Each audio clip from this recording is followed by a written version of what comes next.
చెప్తున్నారని తెలిస్తే మీరు ఇప్పుడు ఏంటంటే లాస్ట్ అంటే ఈ సంవత్సరమే 2025 మార్చిలో మనకి హైయెస్ట్ డిమాండ్ రికార్డ్ అయింది 17,000 megawatts.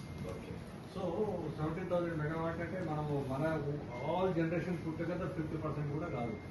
So definitely we have to take from others కదా. అండ్ రోజు రోజుకి డిమాండ్ పెరుగుతూ ఉంది. హైదరాబాద్ చుట్టుపక్కల పరిశ్రమలు రావడం కానీ even Telangana otherwise also rising #1 అని మనం పెట్టాం కదా.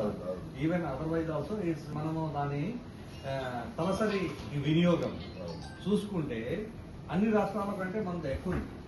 ఒక ఢిల్లీ రాష్ట్రం అంటే ఢిల్లీ అంటే మొత్తం సిటీ ఎన్సీఆర్ ఢిల్లీ అది తీసేస్తే నేషనల్ క్యాపిటల్ రీజియన్ కనుక అది తీసేస్తే మిగతా స్టేట్స్ అంతా కంపేర్ చేస్తే మనది హైయెస్ట్ గ్రోత్ లో ఉన్నాం డిమాండ్ వైజ్. సో ఆ డిమాండ్ ని మీట్ కావాలంటే అట్లీస్ట్ ఒక మీడియం టర్మ్ ప్లాన్ లో 2035కే మనం ఇప్పుడు ఉన్న కెపాసిటీ